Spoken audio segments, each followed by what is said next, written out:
सरकार मोहन यादव जी मौन रहते, जैसा उनका नाम है मोहन, अब मोहन से मौन हो गए वो।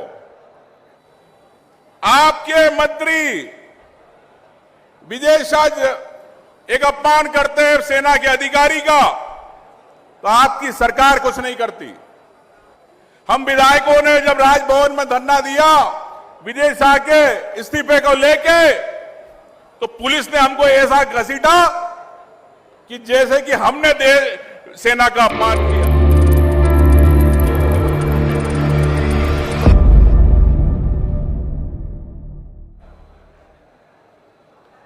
और जिनके सम्मान में हमने जय हिंद सभा रखी, उनको नमन करता हूं। सेना के सब एक्स सर्विसमैन, अधिकारी, सैनिक, निश्चित तौर से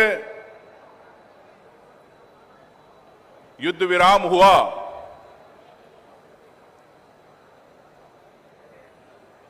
और जनता को यह बात समझ में नहीं आई कि अचानक युद्ध विराम क्यों हो गया।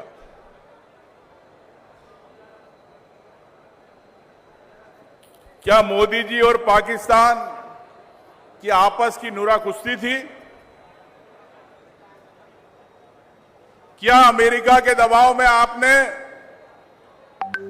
ये निर्णय लिया? मैं समझता हूं देश के अंदर जब युद्ध होता है तो सेना से संसद को विश्वास में लेके, जनता को विश्वास में लेके कैबिनेट तय करती है। और ये पहली बार है, ना संसद को विश्वास में लिया, ना जनता को विश्वास में लिया, ना सेना की जनभावना समझी। मोदी जी अपनी ब्रांडिंग करते रहे। अभी सिंदूर यात्रा चल रही है। जब इंदिरा जी ने 1971 में सेना के साथ विश्वास में लेके सेना को बोला कि ये लड़ाई हमें जीतना है, सेना के अधिकारियों ने कहा कि अगर आप हमें फ्री हैंड देंगे तो हम पाकिस्तान के 2 टुकड़े करेंगे। और 1971 में प्रधानमंत्री हमारी इंदिरा जी ने यह निर्णय किया, उस सेना को फ्री छूट दी और पाकिस्तान के 2 टुकड़े हुए। क्या इस बार आपने क्यों नहीं दिया सेना को छूट? पाक अधिकृत कश्मीर, अगर सेना को छूट देते तो पाक अधिकृत कश्मीर आज हिंदुस्तान का हिस्सा होता। उस देश, हमारे देश का झंडा उस पाक अधिकृत कश्मीर के ऊपर होता। ये आरएसएस वाले जब ये भारत का नक्शा बनाते तो भूटान, नेपाल, श्रीलंका, पाकिस्तान को हिस्सा बताते भारत का, अखंड भारत का। देश में छोटे छोटे शिशु मंदिरों में नौनिहाल बच्चों को शिक्षा दी जाती कि ये देश हमारा है। अगर आप ये सपना दिखाते हो देश की युवा पीढ़ी को, तो आपने क्यों नहीं सेना को छूट दी पाक अधिकृत कश्मीर के लिए? मैं समझता हूं सिंदूर यात्रा, जो पहलगाम में 28 पर्यटक शहीद हुए आतंकवादियों की गोलियों से, क्या मोदी जी, क्या भारतीय जनता पार्टी, क्या उन परिवारों के पास गई, उन बहनों के पास गई जिनका सिंदूर उजड़ा? क्या उनकी मन की बात समझी?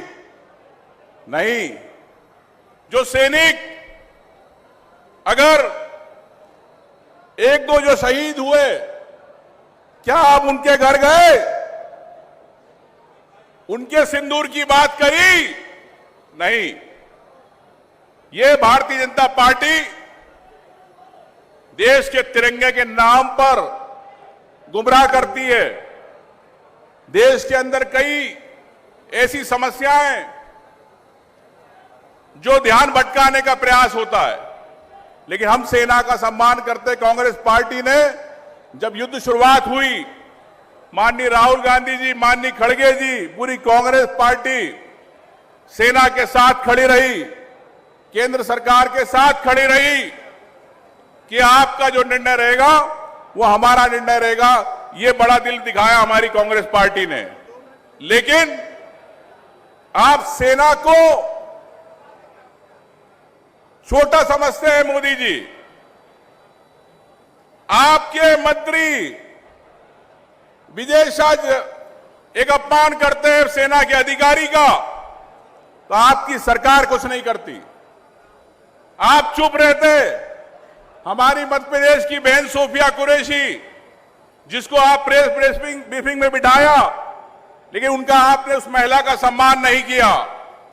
हम विधायकों ने जब राजभवन में धरना दिया विजय शाह के इस्तीफे को लेके, तो पुलिस ने हमको ऐसा घसीटा कि जैसे कि हमने सेना का अपमान किया।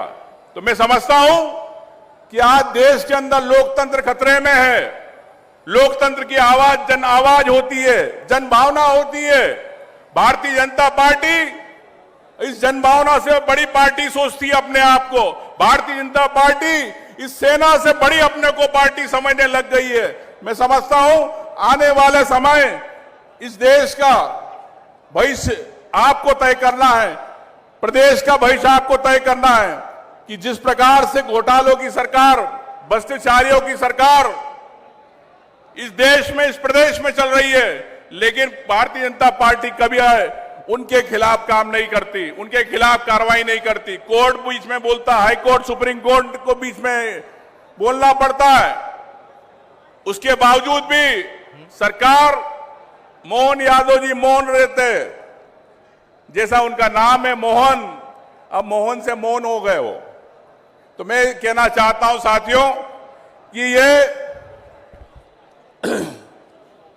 सरकार, केंद्र की सरकार, प्रदेश की सरकार एक देश के अंदर लोकतंत्र को खत्म करके एक तानाशाही शासन लाना चाहती है।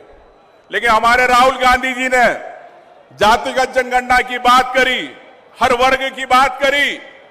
जो वर्ग अभी तक अछूता था, जो संघर्ष करता था, जिनको नौकरियों में मौके नहीं मिलते थे, उसके समाज के सरबराह वर्ग के लिए, जो आर्थिक रूप से कमजोर है, उस समाज का, उस व्यक्ति का, उस बात करी। जातिगत जनगणना की बात तो आज कांग्रेस पार्टी के कारण मजबूरी के अंदर भारतीय जनता पार्टी को कराना पड़ रहा है। लेकिन मैं कहता हूं भारतीय जनता पार्टी की नीयत में कथनी और करनी में फर्क है। बिहार चुनाव आ गए, इसलिए आप जातिगत जनगणना की कांग्रेस की बात पे आप मान गए, लेकिन आप कब कराएंगे? मैं मोदी जी से आज 31 को आए भोपाल में मीडिया के माध्यम से पूछना चाहूंगा कि आपकी नीयत सही है कि नहीं जातिगत जनगणना को लेके। मैं ये चाहता हूं कि आप आज प्रदेश के अंदर आए हो तो आज बोल के जाए कि आने वाले 2 महीने में, 3 महीने में हम जातिगत जनगणना कराएंगे। निश्चित तौर से मैं समझता हूं कि मोदी जी इस बात का जवाब नहीं देंगे, क्योंकि उनके मन की बात और कुछ है, सिर्फ जातियों की बात करना चाहते हैं।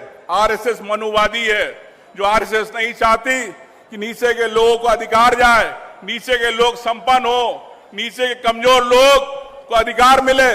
लेकिन भारतीय जनता पार्टी और आरएसएस की नीति यह है कि जातिगत जनगणना तो सिर्फ ऐलान किया इन्होंने, इसको टाल रहे, समय पे नहीं कराएंगे। लेकिन कांग्रेस पार्टी आपकी लड़ाई, जातिगत जनगणना की लड़ाई, हर व्यक्ति की लड़ाई हमेशा लड़ती है।